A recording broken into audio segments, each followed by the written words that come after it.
예, 법무관리관님. 예. 이 질문이 좀 반복되는데요. 5차례 통화를 하면서 그러면 혐의를 기재하지 않는 방법이라든지 이런 것들에 대한 의견은 전달한 바 있죠? 네, 있습니다. 그죠? 네. 지금까지 6건의 사건, 사망 사건을 군 사망 사건을 경찰에서 이첩하면서 혐의를 기재하지 않은 사안이 있었습니까? 사례가 있었습니까? 혐의는 다 기재해서 넘어간 기재했죠. 것은. 근데 왜 이 사건에서만 혐의를 기재하지 않는 방법도 있다라는 얘기를 했고 실제로 오늘 나온 이 재검토 결과에도 4명에 대해서는 혐의를 기재하지 않고 사실관계만 적시해서 넘겼냐, 이 부분이 상당히 의아스러운 거예요. 그리고 제가 알기로는 인지통보서라고 하는 그 통보 양식에도 범죄 혐의를 기재하게 돼 있잖아요. 그죠? 맞죠? 네, 그렇습니다. 그러니까 정해져 있는 양식대로 하지도 않고 기존의 전례대로 하지도 않고 특별히 이 사안만 전화를 해서 4명에 대해서는 범죄 혐의를 기재하지 않을 수 있다라는 얘기를 계속했던 이유가 뭔가, 이 부분을 밝혀야 되는 거죠. 이러면서 이첩이 보류되고 지연되고 했던 것, 이런 부분을 저희들이 지금 밝혀야 되겠다라고 생각을 하는 겁니다. 아무 문제 없다고 얘기하지만 수사단장 입장에서는 우리는 계속 혐의를 기재해서 넘겼는데 양식도 그렇게 돼 있는데 왜 갑자기 혐의를 기재하지 말라 그러지? 외압으로 느낄 수 있죠. 자, 그래서 이런 부분에 대해서 저희들이 의문을 갖고 있다라는 말씀을 드리겠습니다. 차관님도 그리고 법무관리관님도 아시겠지만 군사법원법 개정을 했습니다. 이유는 그동안 군대 내에서 발생했던 성폭행 사건, 사망 사건들이 은폐되는 경우가 되게 많았어요. 그래서 최대한 신속하게 이런 사건이 발생하면 민간 경찰로 이첩을 해서 아예 민간 경찰이 들여다보게 만든 겁니다. 아시죠? 네, 알고 있습니다. 예.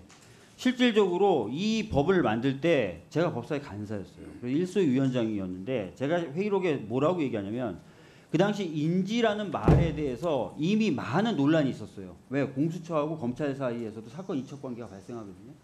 그래서 법무부 당시 차관이 이게 법문이 인지로만 되어 있는데 이게 요즘에 좀 논란이 많습니다. 어떻게 보고 계십니까? 라고 저희한테 오히려 질문을 해요. 법무부 차관이. 그래서 제가 아예 못을 박습니다. 그게 다툼이 많죠. 그래서 그냥 딱 알면 바로 이첩하는 것으로 그렇게 하죠. 라고 했고 국방부 차관에게 그렇게 남겨놓겠습니다. 국방부 차관님 동의하시죠? 그랬더니 국방부 차관님이 예, 동의합니다. 라고 얘기했습니다.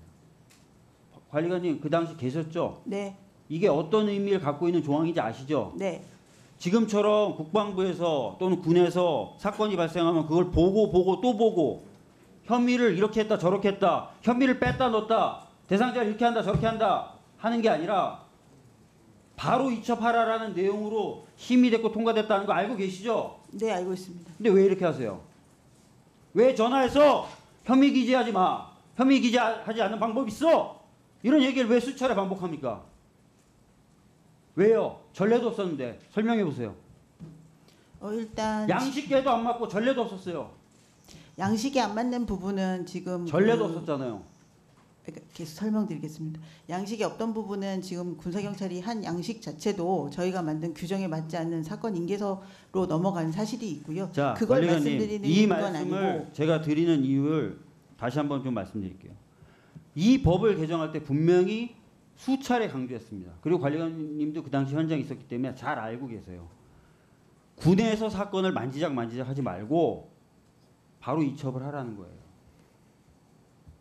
의심나면, 심지어 규정에도 이렇게 되어 있습니다. 그 법률을 구체화시키는 이 수사 절차 등에 대한 규정에도 이렇게 되어 있어요. 범죄가 발생했다고 의심할 만한 정황을 발견하면 지체 없이 이체해야 된다. 지체 없이 정황만 이체해야 한다라는 발생하면 거는 정황만 발견하면 지체 없이 이체해야 돼요. 근데 왜 다른 사건과 달리 왜 이번 사건에 대해서는 장관까지도 계속 전화를 하면서 검토를 해야 된다. 다른 사건과 검토를 해야 된다. 장관에게 보고된 최초의 라고 사안이었습니다. 얘기를 한 것. 그리고 관리관님도 수차례 수사단장에게 전화해서 검토해봐라. 이렇게 할 수도 있다. 저렇게 할 수도 있다. 라는 이유에 대해서 설명을 한번 해보시죠.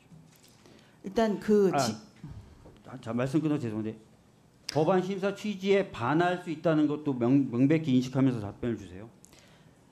일단 그 지금 법안의 구조 자체가 저희 군에서 뭘 은폐하거나 은폐할 수 있는 구조가 아니라는 것을 잘 알고 있습니다. 왜냐하면 저희가 수사를 종결할 수도 없고 수사는 언제든지 군에서 아무 일도 없다고 해도 민간에서 시작할 수 있는 거기 때문에 그런 구조를 잘 알고 있는 제가 거기에 대해서 뭐 은폐하거나 은폐하거나 지시를 내릴 수가 없고요. 또 해병대 수사단장에 대한 제가 지시권자도 아닙니다.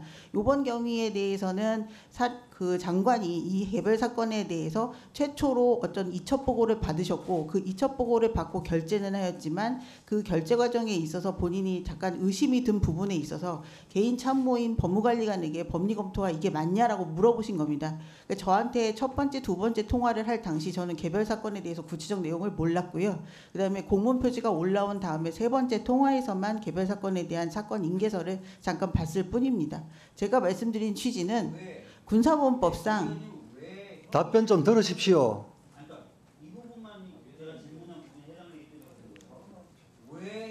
발언 시간 끝났습니다. 군사보험법상 수사기관도 수사기관으로서의 책임이 있습니다. 범죄를 인지했을 때 인지통보서로 넘기는 거지 무슨 정황만 있다고 해서 혐의 사실이 특정된 것처럼 넘기는 것에 대해서는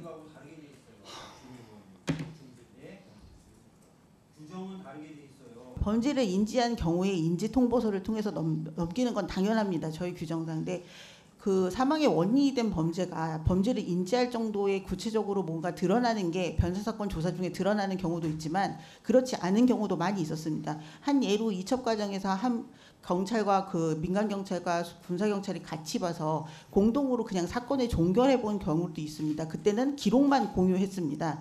이렇게 구체적 사건에 따라서 군사법원법을 어떻게 합리적으로 운영할까에 대해서는 훈령에서 정하지 않은 바가 있더라도 협조 간에 당연히 가능하다는 부분이 있다는 것을 설명을 드렸고 그 부분에 있어서는 장관님이 그 부분을 수사단장이 잘 모르고 있을 수도 있으니 안내해줘라라는 지시를 받고 제가 연락을 해서 그 부분에 대해서 안내를 해줬을 뿐입니다.